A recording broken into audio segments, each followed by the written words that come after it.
Atlético Paranaense descarta a contratação de Fernandinho, Paulo Nobre não será presidente do Palmeiras e Jorge Jesus quer voltar para o Flamengo. Esses são só os destaques da edição desse sábado do Giro de Notícias. Para quem não me conhece, muito prazer, eu sou o Vini Weiner, seja bem-vindo ao meu canal. Se você gosta de notícias, curiosidades do mundo do futebol, já se inscreve para todo dia receber um vídeo novo. Aqui geralmente a gente tem 2 vídeos por dia, exceto no final de semana, então se inscreve para todo dia receber um vídeo novo. Deixa o seu like nesse vídeo, ajuda muito o meu trabalho, compartilha com um amigo e me siga também no meu Instagram, @ViniWeiner. Lembrando que por lá, respondo todo mundo que me manda direct, faço enquetes, compartilho mais dos bastidores do canal com vocês. Então, se você me segue aqui, já é um inscrito do canal, me segue lá também, que vai estar fortalecendo. Então agora, após a vinheta do Giro de Notícias, vocês vão ver esses destaques que eu falei e vão ver também notícias do Vasco, do Flamengo, então fica até o fim, que eu tenho certeza que você vai gostar. Agora sim, pode soltar a vinheta do Giro de Notícias.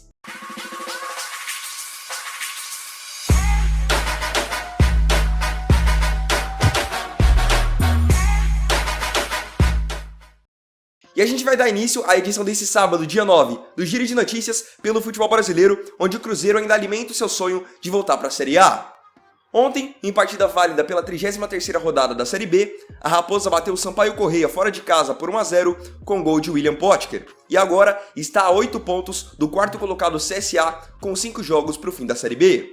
Caso não tivesse perdido os 6 pontos por punição da FIFA no começo da competição, a situação do time poderia ser hoje muito mais favorável. Infelizmente, para a torcida do Cruzeiro, eu acho que o time permanece agora mais um ano na segunda divisão. Porque o Cruzeiro teve essa situação da perda de pontos por conta da punição da FIFA, mas também trocou muito de comando técnico, a equipe não foi estável, então acabou perdendo uma série de pontos, tropeçando em jogos que não podia tropeçar. Então a situação agora é delicada, você tirar 8 pontos em 5 jogos, sendo que tem muitos times à sua frente, é uma situação muito difícil, então acho que infelizmente permanece mais um ano na segunda divisão. E mais, se quiser subir, vai ter que ter mais organização, se estruturar, porque se seguir com essa bagunça fora de campo ano que vem, vai ter mais uma vez dificuldade para subir. Agora a gente vai falar de um jogo que a gente teve nessa semana pela Libertadores. Na última quarta-feira, o Santos foi até a Argentina enfrentar o Boca Juniors pelo jogo de ida da semifinal da Libertadores. Porém, se engana quem pensa que o jogo acabou no apito final. Após o jogo, 2 jogadores que estiveram com a delegação santista testaram positivo para o Covid-19. Foram eles o goleiro John e o zagueiro Wagner. Com isso, o Boca Juniors quer explicações da Conmebol, alegando que os dois foram para o jogo já contaminados. O Santos, por sua vez, se defende dizendo que os dois haviam testado negativo no exame que antecedia a partida, e por isso o Santos não teme nenhuma punição. Mesmo assim, o John e o Wagner serão desfalques agora do Santos nas próximas 2 partidas da equipe pelo menos. A primeira agora, nesse final de semana, contra o São Paulo, e obviamente o jogo da próxima quarta-feira, o jogo de volta contra o Boca Juniors pela Libertadores. Agora a gente vai falar do clássico que teremos nesse final de semana entre São Paulo e Santos no Morumbi. O tricolor, o líder do campeonato, pode ter um reforço muito importante para esse duelo. O atacante Luciano, que foi desfalque nos últimos 2 jogos da equipe por dores na perna esquerda, treinou normalmente na última sexta-feira, então ele pode ser uma novidade na equipe do Fernando Diniz. Luciano foi responsável por 12 dos 49 gols marcados pelo São Paulo no Brasileirão, e justamente nos 2 jogos em que ele desfalcou o time, o tricolor não venceu e não teve bom desempenho ofensivo. Hoje é inegável você dizer que o São Paulo não depende muito de Luciano e de Brenner. Eles vêm ajudando demais o time, fazendo muitos gols, e se pelo menos um deles não está em campo, você já consegue notar a diferença do nível de atuação. O São Paulo precisava de gols contra o Grêmio na Copa do Brasil e sem o Luciano em campo, isso não aconteceu. Assim também como agora no jogo contra o Bragantino, o time atuou muito abaixo porque tinha como desfalque também o Luan, o Arboleda, o Juan Fran. Então o São Paulo, quando perde 1, 2 peças, você já consegue notar rapidamente a diferença do nível de atuação. Se o Luciano voltar realmente para o jogo contra o Santos, vai ser um reforço importante, é um cara goleador e que está vivendo um momento realmente maravilhoso. Gostaria muito de ver agora a sua opinião aqui nos comentários em relação ao palpite. Quem você acha que leva nesse final de semana? São Paulo ou Santos? Coloca a sua opinião aqui nos comentários e depois do jogo a gente vê quem realmente acertou o placar. Indo agora para a Europa, quem está se recuperando de lesão por lá é o Neymar. O atacante do PSG segue sendo desfalque para o novo técnico Mauricio Pochettino e ainda não conseguiu retomar os treinos com bola, mas ao menos nessa sexta-feira ele voltou a correr. O craque brasileiro tem sido desfalque do time francês desde o final do ano passado, quando sofreu uma entorse no tornozelo esquerdo após um carrinho dado por Thiago Mendes em jogo contra o Lyon. O Neymar seria reavaliado e, de acordo com o Pochettino, tem chances dele jogar a Supercopa da França contra o Olympique de Marselha, marcada para o dia 13. E mesmo que o PSG tenha um bom time com o Mbappé, com o Di Maria, com o Icardi, são bons jogadores, mas sem o Neymar a gente percebe muito o quanto o PSG cai de rendimento, porque o Mbappé é um cara bom, tem jogada individual, o Di Maria também, mas o Neymar não tem como dizer que não. Ele tá em outro nível, é um cara fundamental pro time, não só na parte assim de finalização, de jogada individual, mas de criação mesmo. Ele é um cara hoje muito versátil, que pode atuar pela ponta, pelo meio, então sem ele, mesmo em jogos do Campeonato Francês, a gente vê que o PSG sente muito essa ausência. Neymar foi muito bem no ano de 2020, inclusive, ao meu ver e ao ver de muitos inscritos aqui do canal, ele foi injustiçado em não ter ficado no top 3 dos melhores do mundo, e agora eu queria ver também, novamente, a sua opinião aqui embaixo. É sempre importante pra gente trocar uma ideia. Queria saber de você, o que você espera pra esse ano de 2021 pro Neymar? Acha que ele vai bem novamente? Vai realmente agora, dessa vez, brigar pelo prêmio do melhor do mundo? Coloca sempre a sua opinião aqui embaixo, que eu leio todos os comentários, e é importante sempre pra gente fazer essa troca de ideias. No Palmeiras, notícia ruim para os torcedores que esperavam ver agora nas próximas eleições Paulo Nobre disputando novamente a presidência do clube. O Nobre não está entre os inscritos da oposição do clube, que registrou a sua chapa de candidatos ao Conselho Deliberativo na última sexta-feira. Com isso, não será dessa vez que ele voltará a comandar o Alviverde, onde no período em que foi presidente, estabilizou o clube financeiramente, tirou a equipe da Série B e venceu uma Copa do Brasil e um Campeonato Brasileiro. A mídia e a torcida palmeirense viviam a expectativa que Paulo Nobre pudesse enfrentar a patrocinadora Leila Pereira nas eleições presidenciais. O ex-presidente se afastou da política do clube após divergências com o atual presidente e seu ex-vice-presidente, Maurício Gagliotti. O Paulo Nobre é um cara que realmente a torcida do Palmeiras gosta muito dele, porque ele mostrou ser um cara apaixonado e chegou a tirar dinheiro do próprio bolso para ajudar o Palmeiras num momento realmente muito ruim do clube. Série B, muitas contas para pagar, e o Paulo Nobre foi lá e ajudou o Palmeiras, chegou a emprestar dinheiro do próprio bolso com juros assim tranquilos para o Palmeiras pagar. Tanto que depois o Gagliotti foi e pagou com tranquilidade o que devia para o Nobre. É um cara que realmente gera uma identificação muito grande com o torcedor palmeirense, mas por conta desses problemas com a Crefisa, com o Gagliotti, ele se afastou da política do clube e a princípio não voltará a comandar o Alviverde, pelo menos por enquanto. Mas é um grande presidente, fez parte de todo esse processo de reestruturação do Palmeiras. Então, se hoje a gente vê o Palmeiras brigando por título da Libertadores, da Copa do Brasil, tendo um dos melhores elencos do país, parte disso passa sim pelo Paulo Nobre. Você, torcedor do Palmeiras, sei que é difícil escolher, mas se você pudesse escolher o presidente entre Paulo Nobre e Leila Pereira, qual seria a sua escolha?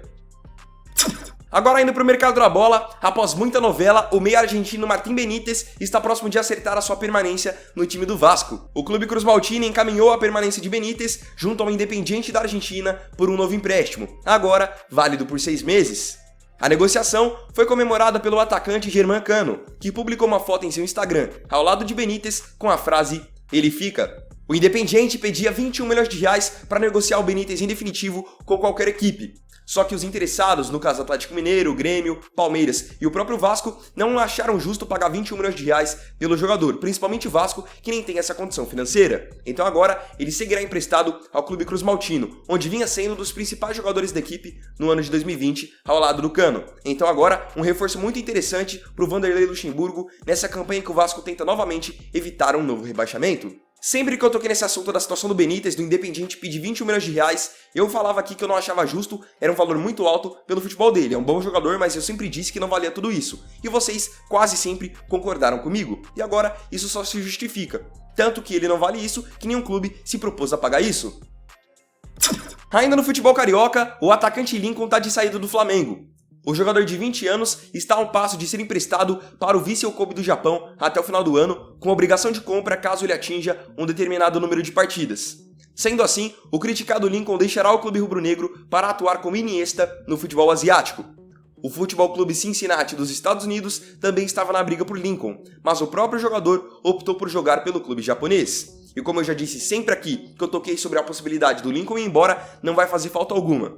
Nunca jogou o que jogou na base no profissional, nunca foi um grande destaque e chegou sempre a gerar muita irritação na torcida do Flamengo, perdendo gols, não chamando a responsabilidade. Então é a cara que não vai fazer falta alguma, ainda mais porque o Flamengo tem 2 dos melhores centroavantes do futebol sul-americano no seu elenco, Gabigol e Pedro. Embaixo no Benfica, o Jorge Jesus pensa em voltar ao Flamengo. O técnico português, que fez um trabalho impecável no clube carioca em 2019 e parte de 2020, não vem sendo feliz no Benfica, onde mesmo com reforços caros, não vem se saindo bem. fora constantemente mencionar o seu sucesso no Flamengo em entrevistas, o que vem irritando parte da torcida do Benfica. Então Jesus pensa sim numa volta ao Flamengo, mas não é o seu principal objetivo. O Mister tem como grande sonho dirigir a seleção brasileira e acredita que isso pode acontecer após a Copa do Mundo do Catar em 2022, ano em que ele justamente fica sem contrato. Com os resultados e atuações ruins de Rogério Ceni no comando do Flamengo, a torcida do Flamengo se anima toda vez que o Jorge Jesus tem um insucesso ou um desentendimento no time do Benfica. Mesmo sendo o grande sonho da nação, o retorno do Jesus, provavelmente esse encontro não irá acontecer por agora. E pra falar a verdade, eu acho que o Flamengo viveu um momento maravilhoso, um momento assim mágico em 2019, e talvez isso nunca mais volte a acontecer. Uma campanha tão boa na Libertadores, no Brasileirão, é muito difícil que isso volte a acontecer no mesmo nível. Então mesmo que hoje o Jesus voltasse pro Flamengo, isso não significaria que num passo de mágica o time iria voltar a ter o mesmo desempenho, ter os mesmos resultados que teve com ele na primeira passagem. Isso é bem complicado de acontecer. E hoje, pra falar a verdade, eu enxergo que o Jorge Jesus precisa muito mais do Flamengo do que o Flamengo dele. Porque o Flamengo tem hoje um bom elenco, tá tentando agora se estruturar com o Rogério Ceni, mas o Jesus a todo momento, sempre que perde um jogo, empata um jogo no Benfica, ele fala, não, lá no Flamengo eu era apoiado por 70 mil torcedores, lá eu fiz uma campanha muito boa, eu tenho saudade de ser o primeiro, então eu vejo hoje o Jesus muito mais dependente do Flamengo do que o Flamengo dele. Porque o Jorge Jesus aqui, na América do Sul, ele era um treinador diferenciado. Lá na Europa, ele é mais um bom treinador. Então, torcedor do Flamengo, eu gostaria muito de ver a sua opinião sobre o Jorge Jesus aqui embaixo. Você acha que ele realmente daria um jeito no time? Acha que é uma boa ele voltar? Acha que não? Coloca aqui embaixo, é sempre muito importante pra gente trocar ideia. Em fim de contrato com o Manchester City, o volante Fernandinho, de 35 anos, está no momento com o seu futuro em aberto. Com 2 Copas do Mundo no currículo e também diversos títulos pelo Manchester City, ele já declarou diversas vezes priorizar o Atlético Paranaense num retorno ao Brasil, já que, para quem não sabe, ele foi revelado pelo Furacão. Porém, mesmo com os torcedores do Atlético animados com o contrato de Fernandinho chegando ao fim, o presidente do clube, Mário Celso Petralha, colocou um ponto final a essas especulações, pelo menos por enquanto. O Petralha fez um pronunciamento dizendo que o Fernandinho deve ter uma série de propostas interessantes do próprio futebol brasileiro e que hoje o Atlético Paranaense não tem condições financeiras de brigar pelo jogador e adotará cautela com essa situação. E acho que o Petralha faz muito bem em ter esse posicionamento, porque a gente sabe que aqui no futebol brasileiro a gente tem muitos presidentes, diretores, que assim, gostam de jogar pra torcida, tem o apoio de conselheiros e por isso às vezes fazem contratações mesmo sem ter condições. Então acho legal esse posicionamento que mostra que ele tem pé no chão, mesmo com a possibilidade de ter um jogador de alto nível como o Fernandinho, que é um cara que é bom jogador, mas pelo menos na seleção brasileira sempre ficou marcado por atuações muito ruins. Então, bom pessoal, essa foi a edição desse sábado do Giro de Notícias. Espero profundamente que todos tenham gostado. Muito obrigado por assistir. Quem tiver gostado, não se esqueça. Deixa o seu like nesse vídeo, é muito importante para fortalecer meu trabalho. Se inscreve no canal para todo dia receber um vídeo novo. Compartilha com um amigo e me siga também no meu Instagram, @ViniViner. Tá legal? Então vou nessa, até o próximo vídeo. Vini Weiner aqui, valeu, falou e fui!